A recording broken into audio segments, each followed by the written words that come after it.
শ্রীরামপুর হলিহোম স্কুলে রবিবার অনুষ্ঠিত হয়ে গেল West Bengal inter school amateur arm boxing championship.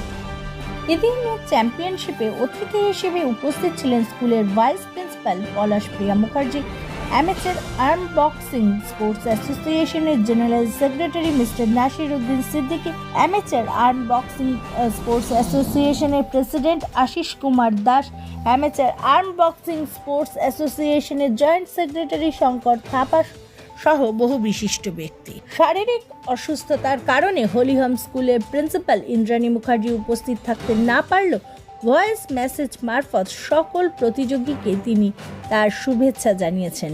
Amateur arm boxing sports অ্যাসোসিয়েশনের সেক্রেটারি রিপন চন্দ্র শীল জানান, এদিন 26টি স্কুলের মোট 226 জন প্রতিযোগী এই প্রতিযোগিতায় অংশগ্রহণ করেছে। Shivam Sharma, Shivam Sharma, raise your hand. Report to Tatami number 1. Harik Das. Harik Das. কোন স্কুল থেকে এসছো? আমরা আনন্দনগর গার্লস হাই স্কুলের ছাত্রী। বেলুর। হ্যাঁ, বেলু। কিরকম লাগছে তোমাদের স্কুলে কিক বক্সিং একটা শুরু হয়েছে, সেখানে কিরকম লাগছে? আমার যেটা মনে হয় এই কিক বক্সিংটা যদি আরও আগে থেকে ম্যাম চালু করতো আরও ভালো হতো। এই সবে 1 বছর হলো, তার মধ্যে যদি এত কিছু শিখেছে, তার আগে থেকে চালু হলে কত কিছু শিখতে পারতাম। এখানে এসে তো আরোই ভালো লাগে। মানে এই খেলাটা কতটা তোমাদের পড়াশোনার পাশাপাশি কতটা প্রিয় লাগছে নিজের শারীরিক গঠনে? আচ্ছা, পড়াশোনাটাও চাই আর খেলাটাও চাই। এবার হ্যাঁ, সবসময় তো পুঁথিগত বিদ্যা চলে না, তার বাইরেও কিছু শিখতে হয়। তাই জন্যে পড়াশোনার পাশাপাশি আমরা এটাকেও বেছে নিয়েছি। তোমার নাম? দেতিশা কর্ম। কোন ক্লাসে পড়ো? ক্লাস প্রথম করি, যেরকম লার্নিং হয় একটা বাচ্চা থেকে, নার্সারি থেকে 1, 2, 3, 4 পড়ে। তো আমরা প্রথম থেকে জানুয়ারি শুরু থেকে ইন্টার স্কুল কম্পিটিশান করে সেই স্কুলের বাচ্চাগুলোকে নেক্সট ডে একটা স্টেট ইন্টার স্কুল কম্পিটিশান করে সেখানে state championship, national championship, international Asian games এরকম পরপর যাতে খেলতে পারে আমরা শুরু থেকে সেভাবে করি, এবং প্রত্যেক বছর ধরে আমি এইভাবেই কন্টিনিউ করে আসি। কিক বক্সিং করেছি, এখন আমরা 2 ইয়ার্স ধরে আমরা অ্যামেচার আর্ম বক্সিং ট্রেনিং করেছি। খুব ভালো, আচ্ছা ভালো হচ্ছে। আমাদের কাছে উপস্থিত হয়েছেন গতকাল এসেছেন নাসিরউদ্দিন স্যার, উনি আমাদের director all India amateur arm boxing ফেডারেশনের। ইভেন আমাদের স্কুলে আজকে 22টা স্কুলের স্টুডেন্ট পার্টিসিপেট করেছে, 226টা বাচ্চা এখানে আজকে খেলছে, আর সুন্দর একটা পরিবেশ হয়েছে। অন্য জায়গা থেকে পার্টিসিপেট করছে অনলি স্কুল স্টুডেন্ট। এখানে হলিহোম স্কুল, পালরোজারি, সানরাইজ, হেভিন্সবোর, এরকম টোটাল যে আমাদের রাজ্যের 26টা স্কুল আছে। এবার মানে মেন ম্যাক্সিমাম স্টুডেন্ট এসছে 22টা স্কুল থেকে, কোনো কোনো স্কুল থেকে 2জন 4জন এসছে। চলছে, কম্পিটিশান হচ্ছে। এখানে যারা গোল্ড সিলভার মেডেল পাবে তারা নেক্সট আমাদের ফেব্রুয়ারি 7 to 9 ফেব্রুয়ারি ন্যাশনাল চ্যাম্পিয়নশিপ আছে, ফেডারেশন কাপ আছে, তাতে পার্টিসিপেট করবে। মানে এই খেলাটার মূল লক্ষ্যটা কি? মানে এই খেলাটা তো প্রত্যেকটা খেলার একটা ধরনের ইভেন্ট থাকে, এই খেলাটা কি খুব মানে জাতীয় স্তরে পৌঁছাচ্ছে খেলাটা? না, আমাদের এখনও অলিম্পিকে আসেনি খেলাটা, নতুন গেম এসে ইউএসএ গেম হামলোক আমাদের দেশে কতটা প্রভাব পড়ছে? আমরা সবে শুরু করেছি, রানিং 4 ইয়ার্স স্টার্ট করেছি, কিন্তু আমরা মার্শাল আর্টের সাথেই যুক্ত ছিলাম এতদিন ধরে। অন্য গেমের থেকে এই গেমটা অনেক বাচ্চারা বেশি নিতে পারবে, এবং 5টা ইভেন্ট আছে। যে ফাইট করতে চায় না তার ফিট থাকার জন্য মিউজিক্যাল ইভেন্ট রয়েছে।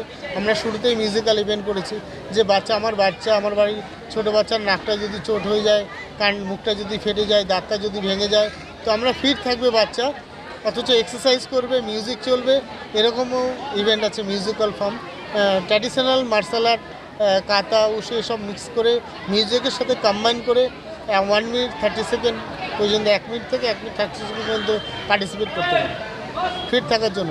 আপনি স্যার বললেন যে আমরা অন্য গেম করছি, এই গেমটা করবে কেন? এর থেকে সবথেকে বড় সুবিধা হচ্ছে সেলফ ডিফেন্স। আপনি ফুটবল খেললে, ক্রিকেট খেললে সেলফ ডিফেন্স হবে না। একটা মেয়ে বা একটা ছেলে, শুধু মেয়েদের না, ছেলেদেরও সেলফ ডিফেন্স দরকার আছে।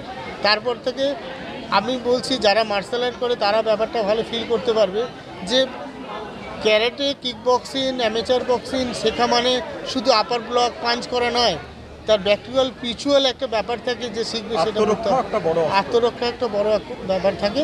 তারপর থেকে তার ইন ফিউচার সে লাইফে আর কী কী করতে পারবে, ধৈর্য, মানে মানুষের যা কিছু করুক তার মধ্যে মাথা ঠান্ডা রাখতে পারবে। ইভেন যারা চেস খেলে দেখবেন তার কোচ বলে গিয়ে ক্যারেটে শেখো, মার্শাল আর্ট শেখো, মাইন্ডটা কুল হবে। জাস্ট ন্যাচারাল যে আমার গায়ে যদি শক্তি থাকে, আমি যদি ভালো ইংলিশ বলতে পারি, যে বলতে পারে না তার সাথে গিয়ে বলবো না, যে গায়ে শক্তি নেই তাকে গিয়ে আমি মারবো না। যখন আমি ফিল করব তখনই তো আমি সেটা করব না। ঠিক সেম আমার গায়ে শক্তি থাকলেও তো আমি কাউকে মারবো না। নামটা আমার নাম রিপন্তন চন্দ্রশীল, আমি amateur unboxing federation West Bengal से। इस अनबॉक्सिंग का जो फ्यूचर क्या है? जो बच्चे यहाँ पर चैंपियनशिप में पार्टिसिपेट किए हैं, जो भी मेडल मारे जीतेंगे, वो जो है लखनऊ में 7 to 9 फरवरी को नेशनल चैम्पियनशिप है, उसमें वो पार्टिसिपेट करेंगे। और इंडिया में इसका फ्यूचर क्या है? इंडिया में इसका फ्यूचर है, अभी हम लोग ने यूपी ओलंपिक से करा के रखा हुआ है। इसके अलावा हमारा फाइल जो है वो मिनिस्ट्री में भी लगी हुई है। आई थिंक 2025 में हमको मान्यता मिल जाएगी, तो बच्चे फिर आगे नेशनल और इसके आगे इंटरनेशनल जो एशियन गेम्स होते हैं उसमें भी पार्टिसिपेट करेंगे। आपका नाम? मेरा नाम नसीरुद्दीन है, मैं আনবক্সিং ইন্ডিয়া का জেনারেল সেক্রেটারি ও ডাইরেক্টর। মানে এখনকার মেয়েরা যা, তো আমরা বিশেষ করে আমরা ওয়েস্ট বেঙ্গল দেখছি যে আরজি কর যে ব্যাপারটা আমরা সবাই তো দেখতে পেরেছি, ওই জন্য খুব বেশি করে হচ্ছে আমাদের মেয়েগুলোকে সেলফ ডিফেন্স শেখানো অত্যন্ত দরকার আছে। স্কুল স্তরে কি এই খেলাটা খুব দরকার? অবশ্যই এটাও খেলো, এটা জাস্ট খেলা মানে এটা নিয়ে একটা স্পোর্টস। যেমন আমরা বিভিন্ন গেম আছে, ক্রিকেট আছে, ফুটবল আছে, কাবাডি আছে, খোখো আছে, তো সেম এর অ্যামেচার আনবক্সিংটা একটা নিয়ে স্পোর্টস, এটাও এনে গেম একটা। আমার নাম শঙ্কর থাপা, আমি হচ্ছে ওয়েস্ট বেঙ্গল জয়েন্ট সেক্রেটারি।